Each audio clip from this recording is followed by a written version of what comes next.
लातूर जिल्ह्यातील औसा तालुक्यातील भादा प्राथमिक आरोग्य केंद्रातील सर्वांच्या मनातील, सर्वांच्या अंतःकरणातील लाडके डॉक्टर आदरणीय पवार सर यांची नुकतीच मुंबई येथे एम.एस. जनरल सर्जरी या पुढील वैद्यकीय शिक्षणासाठी निवड झालेली आहे आणि त्या अनुषंगाने त्यांचा समस्त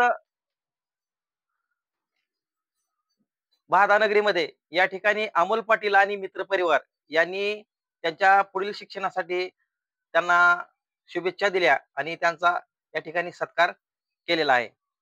खरं तर पवार सर आणि रुग्णांचं जे एक नातं गेल्या काही काळामध्ये या ठिकाणी निर्माण झालं होतं.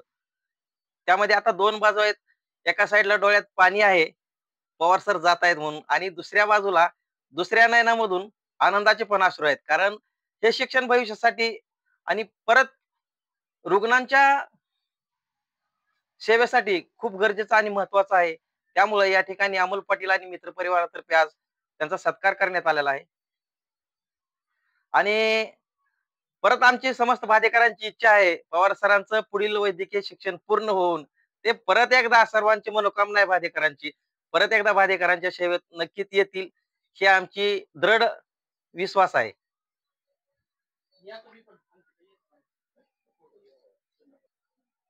मी अमोल पाटील लातूर जिल्ह्यातील औसा तालुक्यातील व भादा गावातील प्राथमिक आरोग्य केंद्र या ठिकाणी रुजू असलेले डॉक्टर महेश पवार यांची पुढील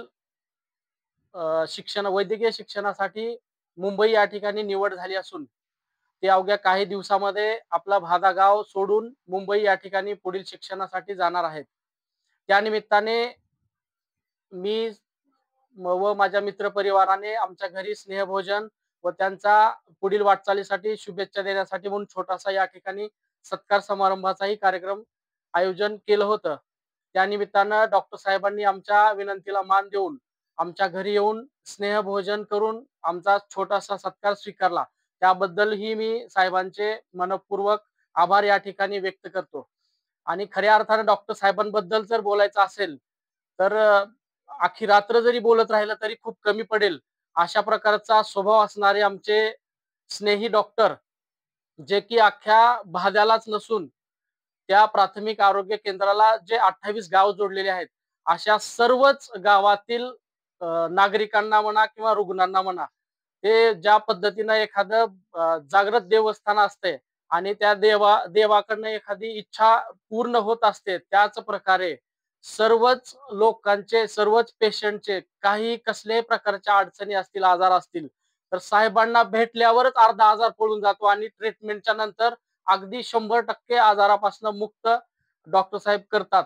त्याबद्दल डॉक्टरांनी ज्या प्रकारे सेवा या ठिकाणी दिली, खऱ्या अर्थानं सर्वांच्या डोळ्यातनं अश्रू नयनाने आज खऱ्या अर्थानं डोळे वाहत आहेत.